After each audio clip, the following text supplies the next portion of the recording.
मैं कुछ कहना चाहता था पर वो मुख्य बात रह जाएगी, तो इसको फिर कभी।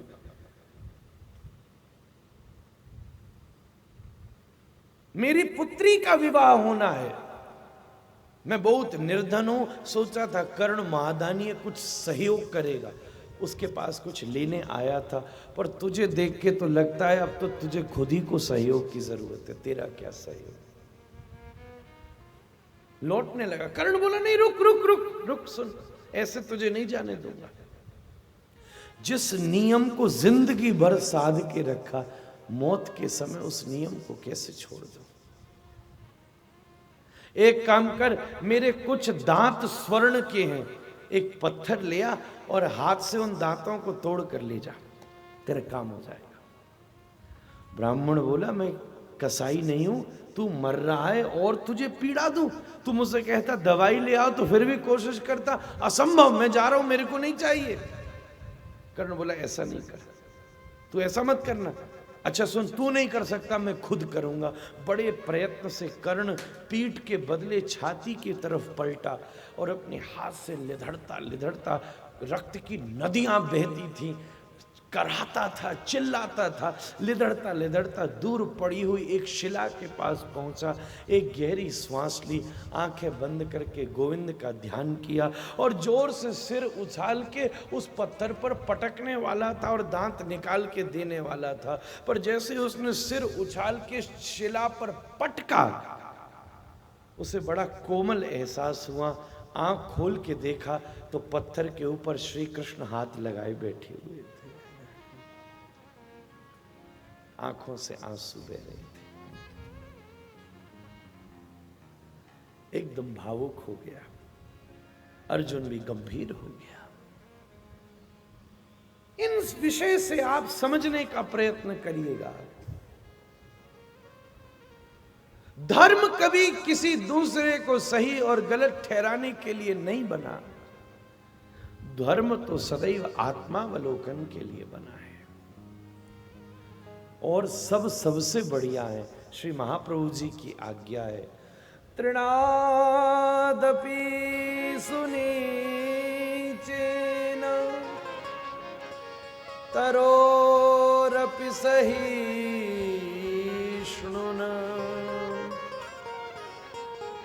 अमानिना मान देना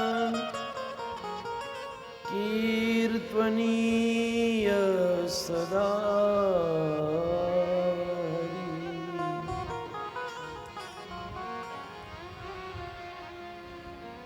वैष्णव कौन है, गौड़ीय वैष्णव कौन है, ये 4 सूत्र बस।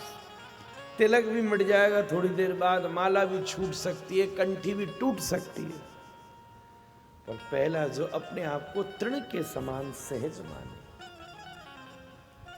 वृक्ष के समान जो सहिष्णु रहे और अपने आप को अमानी और दूसरे को मान दे। लेने में निंदा अच्छी है, देने में प्रशंसा अच्छी है। निंदा देने में जहर है और प्रशंसा लेने में जहर है। कीर्तनीय सदा हरि। तृणादपि सुनीच से बढ़िया है पेड़ के समान सहिष्णु होना, सहनशील होना। उससे भी बढ़िया है अमानिना, मान देना। कई लोग ऐसे होते हैं, वो अमानी तो होते पर मान देन नहीं होते। बहुत सारे लोग वो तो बिल्कुल ही गया बीता है, जो सम्मान लेता है और अमान देता है। खुद सम्मान लेना चाहता है और दूसरे का तिरस्कार करता है।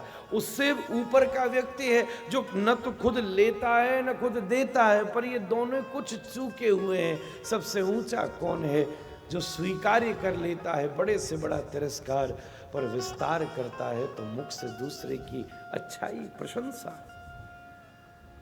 और सबसे ऊंची बात है कीर्तनीय सदा हरि। सदा भगवान का, भगवान नाम गुणगान करता रहे, नाम गाए, ठाकुर जी की जय जय करता रहे। अरे वाह, देखो क्या कमाल किया है।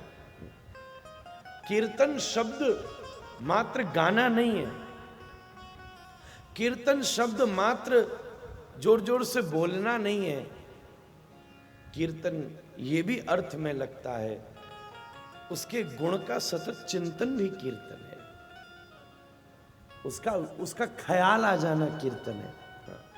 अच्छे शब्दों में कहूं तो बस उनका, अभी मैं अंदर था तो भैया जी गा रहे थे, क्या नाम है इनका? हाँ, कन्हैया जी, वाह, कन्हैया जी गा रहे थे। हाँ, तुम्हारी याद आती है बताओ। भैया मैं तो गाने में कमजोरी आदमी हूँ कन्हैया, मैंने को कभी कुछ सीखा भी नहीं, बस हम जुगाड़ में अपना काम चला लेते। तुम्हारी याद आती है बताओ क्या करें मोहन, तुम्हारी याद आती है बताओ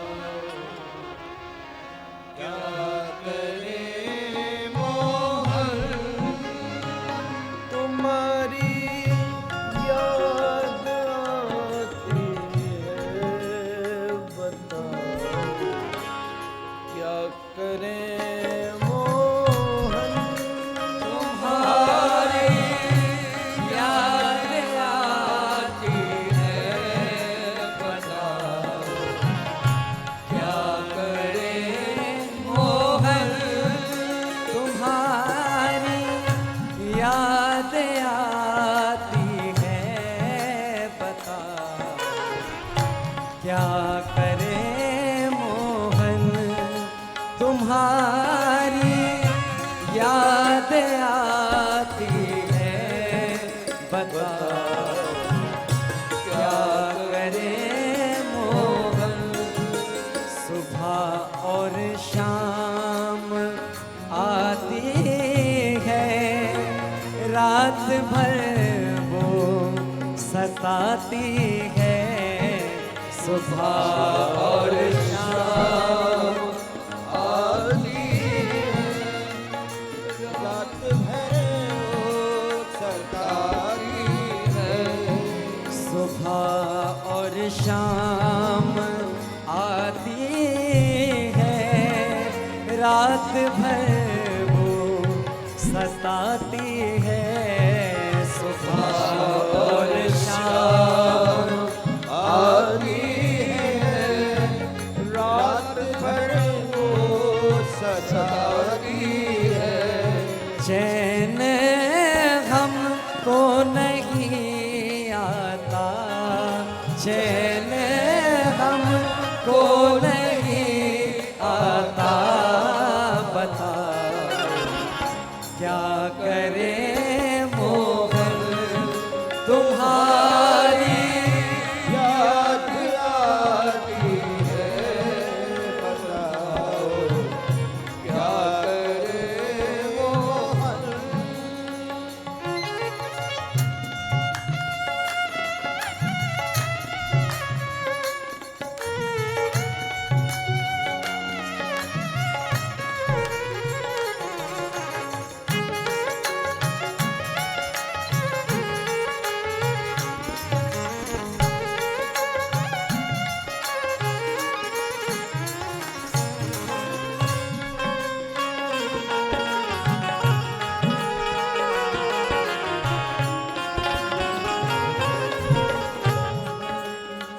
चलूं जब वो ना चलने दे, रुकूं जब वो ना रुकने दे, चलूं जब वो ना चलने दे, रुकूं जब वो ना रुकने दे, चलूं जब वो ना चलने दे, रुकूं जब वो ना रुकने दे, चलूं जब वो ना चलने दे रुकूं जब वो ना रुकने दे, मिलूं औरों से न मिल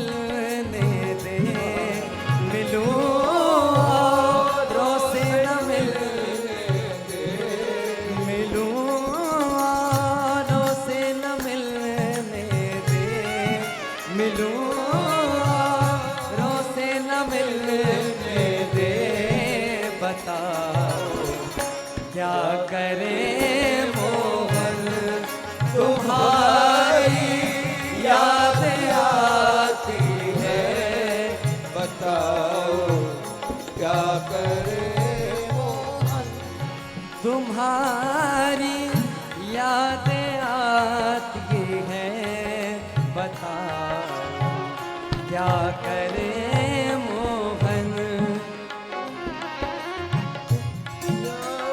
आती है, बताओ क्या करे मोहन। न गाना कीर्तन है, न सुनना कीर्तन है, महसूस करना है उसकी खुशबू। न मैंने यहां गाया, ना आपने सुना, बस इसको अनुभव में इसकी खुशबू लीजिए। ये सत्संग स्पंदन है, संकीर्तन का जो स्पंदन है उसको अनुभव में उतारना। कीर्तनीय सदा हरि। जब राधा रमण जी के सामने आरती के बाद तुलसी लूटने के लिए तुम आगे हाथ बढ़ाते हो ना, तो वो हाथ का कीर्तन है। जब यहां से मंगला के लिए सुबह दौड़ते हो ना, तो वो पैरों का कीर्तन है। जब उंगली को कुलिया में डालकर निकालते हो तो वो उंगलियों का कीर्तन है।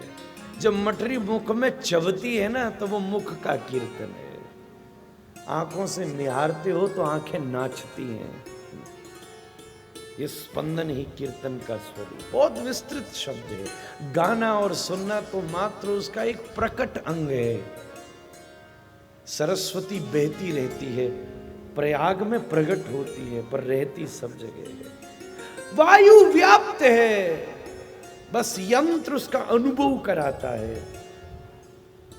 गाना और सुनना तो कीर्तन का प्रकट स्वरूप है, उसका स्पंदन ही अप्रकट स्वरूप है। बस वो एकदम से याद आ जाता है। एकदम बाजार में जा रहे और किसी के माथे पे काले रंग की श्री लग रही और उसे देखकर अपना यार याद आ गया, बस हो गया कीर्तन। हाँ, लगता है ये आंखों में से उसको या उसके किसी प्यारे को बसा कर आ रहा है, बस बहुत है।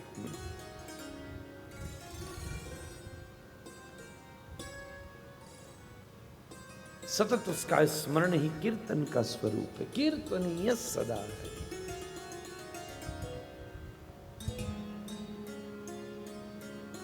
सम्मान की अपेक्षा जीवन में विष का आधार बनती है। इसलिए व्यक्ति उससे विनिर्मुक्त रहकर अपनी साधना को परिपक्व कर सकता है। आपके मध्य विषय छिड़ा, न तो किसी का स्वरूप, न किसी की स्थिति, न किसी का स्थान व्यक्ति को सही और गलत रूप में निर्णीत नहीं कर सकता, कर ही नहीं सकता। उस दिन अमृतसर के आयोजन में एक बात निकली। अब कई लोग ऐसे ऐसे होते हैं, कई महापुरुष हैं, बड़ी अच्छी, जैसे नींद नहीं आएगी आपको, थोड़ी थोड़ी देर में फूटता रहेगा तो जगाते रहेगा।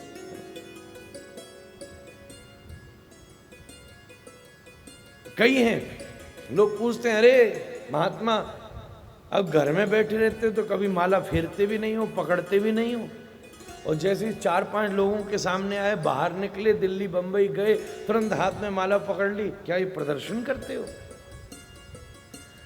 तो किसी संत ने बहुत अच्छी बात कही, अपने परकोटे से बाहर ही कवच की जरूरत पड़ती है। अपनी जगह तो नित्य, ये तो माला के स्वरूप में कीर्तन सिद्ध है, पर वो प्रत्येक श्वास में अवस्थित हो, प्रत्येक चिंतन में अवस्थित हो, प्रत्येक विचार की माला में अवस्थित हो। बड़ी सूची बात कही। इसलिए किसी की भी स्थिति का निर्णय कर नहीं सकते। तुम्हें उसके किसी कृत्य को देखकर निंदा करने की मन बन रहा है, पर क्या मालूम कि तुम जिसे उसकी दुर्दशा समझ रहे थे वो उसकी उस जीवन की उपलब्धि हो।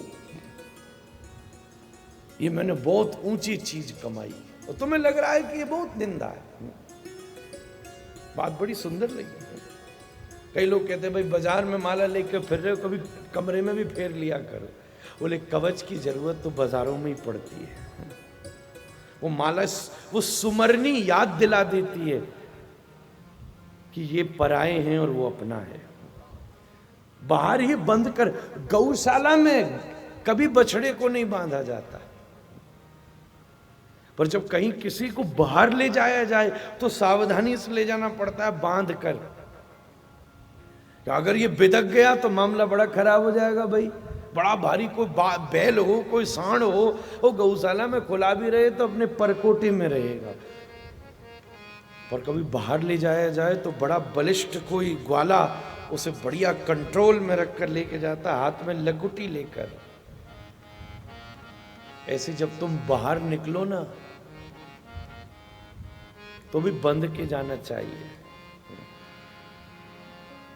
कबीर कूकर राम का मोती मेरो नाम, गले विच डोरी प्रेम की, जित खेचत तित जाऊं। अपने गले में राम नाम के प्रेम की डोरी बांधकर दुनिया में चलता हूं, जहां ले चलोगे वहीं मैं चलूंगा, जहां बिठा दोगे वहीं बैठ जाऊंगा। यही उसका स्वरूप है, यही उसकी आत्मस्थिति है, यही उसका चिंतन है। तो महाराज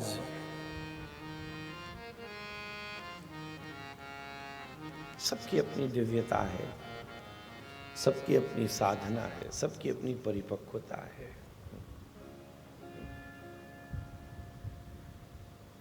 किसी ने किसी संत से पूछा, भाई कथा चल रही थी, बोले फलाने आचार्य आएंगे। अब देखो ये चीज विचार की है कि भाई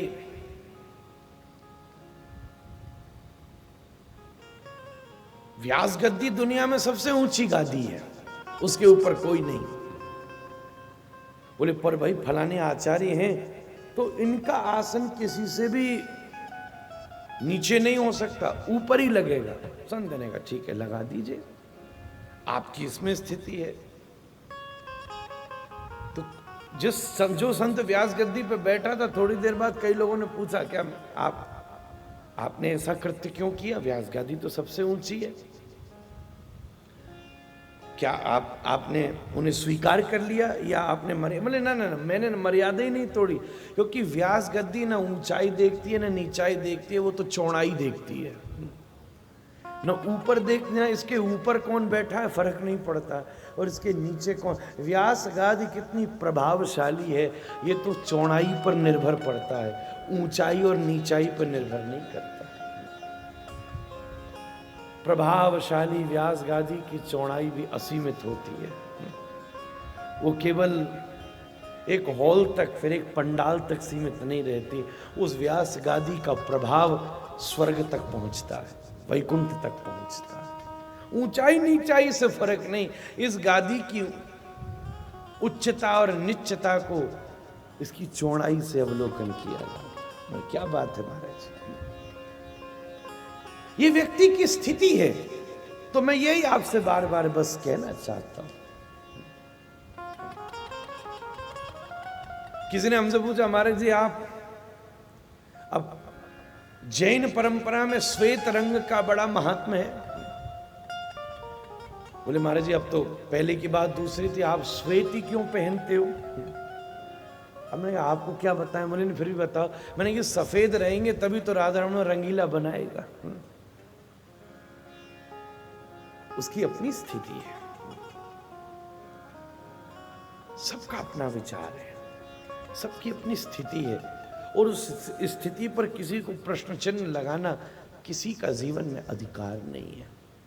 इसी भूमिका के साथ आचार्य वृत्त के प्रसंग में प्रवेश करते हैं। कथा ये भी बड़ी विचित्र सी है। एक व्यक्ति जो देवताओं का मुखिया है, इंद्र, उसके द्वारा भूल हो जाए, जिससे भूल की अपेक्षा भी नहीं रखी जा सकती, जिसको भूल करना ही नहीं चाहिए, और वो भी भूल किसकी करता है? अपने गुरु बृहस्पति की। द्वार पर आए बृहस्पति जी का स्वागत नहीं कर पाता, हर्जा नहीं था, स्वागत न भी करता तो हर्जा नहीं था, पर स्वागत क्यों नहीं किया? क्योंकि दरबार में एक नर्तकी नृत्य कर रही थी। गोस्वामी जी ने बड़ी ऊंची बात लिखी है, आवत ही हर्ष नहीं, नैनन नहीं स्नेह, अज तुलसी तहां न जाइयो, चाहे कंचन बरसे। आपके आते बुलाने वाले की आंखों में चमक ना आ जाए तो किसी भी कीमत पर वहां कभी नहीं जाना।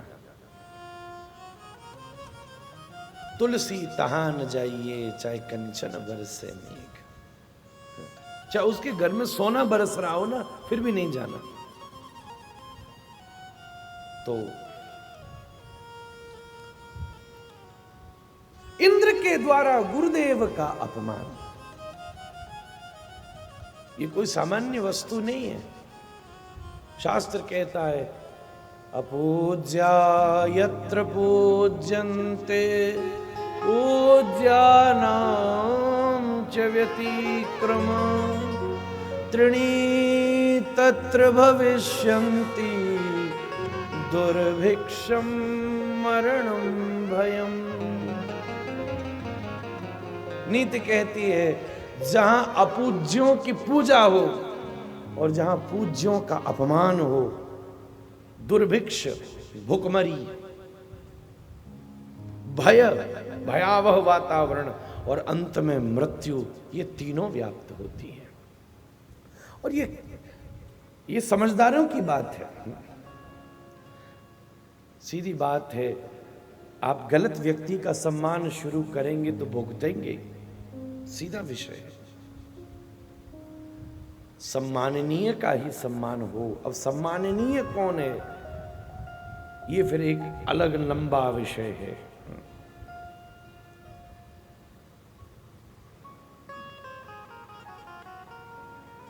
सम्मान उसका करे जो सबको बराबर मानता हो। सममान, सम का मतलब बराबरी,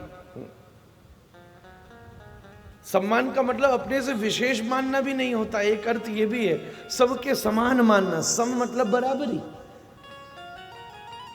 ये भी बड़ा ऊंचा एक विचार है। गुरुदेव रुष्ट होकर चले जाते हैं, कोई बात नहीं, गलती हर व्यक्ति से होती है, माफी मांग लीजिए। दुनिया में जो बोले कि मुझसे भूल हो ही नहीं सकती, तो कहना तू मां के पेट से पैदा नहीं हुआ, आसमान से उतरा। श्रेष्ठ व्यक्ति वो नहीं होता जो गलती नहीं करता, श्रेष्ठ वो होता है जो की गलती की क्षमा मांग ले। भाई मुझसे भूल हो गई, I accept it and I will remember not to repeat it. मैं याद रखूंगा, कभी इसको दोहराऊं नहीं। अब मैंने इससे अनुभव लिया। सॉरी जो है ना, वो एक्सक्यूज नहीं है, वो सुधार है। जनरली आदमी सॉरी को एक्सक्यूज मान लेता है। मुझे खेद है, आप मुझे माफ करें। महाराज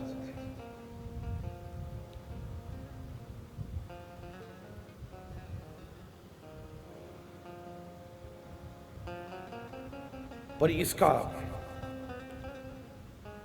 स्थिति और विचित्र। क्षमा मांगने की जगह ब्रह्मा जी से जाके कहा, ब्रह्मा जी हमने गुरु जी को इतना स्वागत सम्मान किया है, एक बार नहीं कर पाए तो क्या हो गया? एक काम करो, दूसरे को गुरु जी के रूप में दे दो। एक बात हमें यहां माननी चाहिए, जिसने व्यक्ति को गुरु माना है ना, वो उसे बदलना ही पड़ता है, पर जिसने स्थिति और स्वरूप को गुरु माना है ना, वो गुरु के जाने के बाद भी गुरु को न खो पाता है।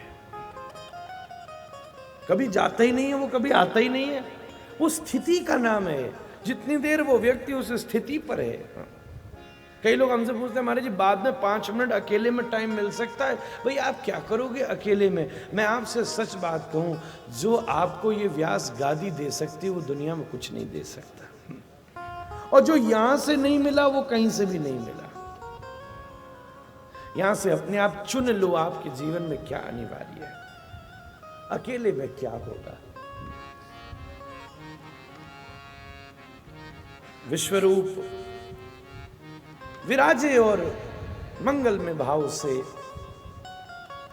प्रसन्न होकर भागवत का बड़ा सुंदर नारायण कवच इन्होंने देवताओं को प्रदान किया, जो संपूर्ण मनुष्यों को भी प्राप्त है। नारायण कवच बहुत हृदय को उत्साह प्रदान करता है। पहला और लास्ट का श्लोक गुनगुना लेते हैं।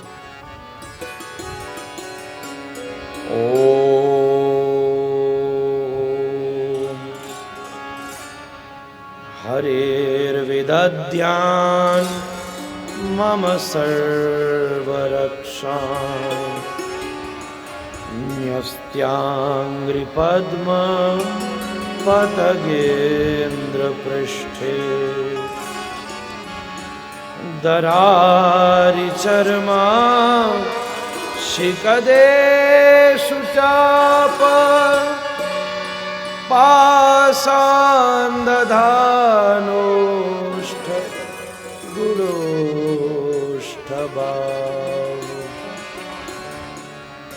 चलेषु मां रक्षतु मत्समूर्ते या दुर्गणेभ्यो वरुणस्य पाशा देषु माया वटुवामनो व्यात् त्रिविक्रम केवतु विश्वरूप। ओम विदिक्षु दिक्षु ध्वमदः समन्तात् अंतर्बहिर्भगवान् नारसिंह प्रापया लोकभयं स्वनेन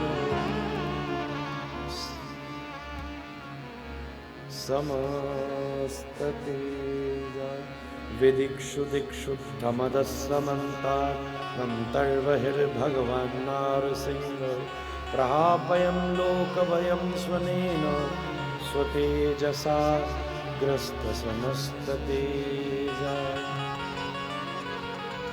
बात ऐसी, हमें राग के साथ श्लोक का अभ्यास नहीं, उसकी छंद कई है। कई बार राग के चक्कर में श्लोक इधर उधर हो जाता है। स्वतेजसा ग्रस्त समस्त तेजा। ओम नमो भगवते नृसिंहाय नमस्ते जस्तेजसे आविर्भाव वज्रनक वज्रदष्टकर्माशयान रंदय रंदय तमो ग्रस ग्रसोम स्वाहा अभयम अभयमात्मनि भूरिष्ठ ओम श्रो।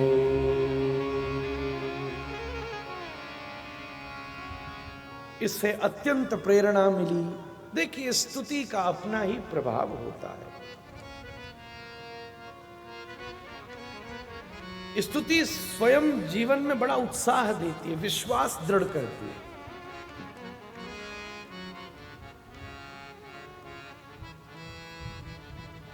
पर विश्वरूप के संबंध के कारण उन्होंने चुपचाप दैत्यों को भी जब आहुति दी, मामा भांजे का संबंध था, इस बात से क्रोधित होकर इंद्र ने मस्तकोच्छेदन कर दिया गुरुपद पर बैठे हुए व्यक्ति का। विनाश काले विपरीत बुद्धि, ये तो होना ही था। त्वष्टा सूर्य ने यज्ञ किया, उच्चारण की भूल से अर्थ बदल गया, इंद्र को मारने वाले की जगह इंद्र से मरने वाला पुत्र प्राप्त हुआ। दधीची ने अस्थि प्रदान करी जिससे वज्र बना, और इंद्र ने उसके द्वारा युद्ध किया। मरणासन्न वृत्तासुर भगवान की ऐसी स्तुति करता है कि इतिहास के पन्नों में इसकी स्तुति अमर है। जो ये स्तुति न जाने, शायद उसकी वैष्णवता में कुछ कमी है।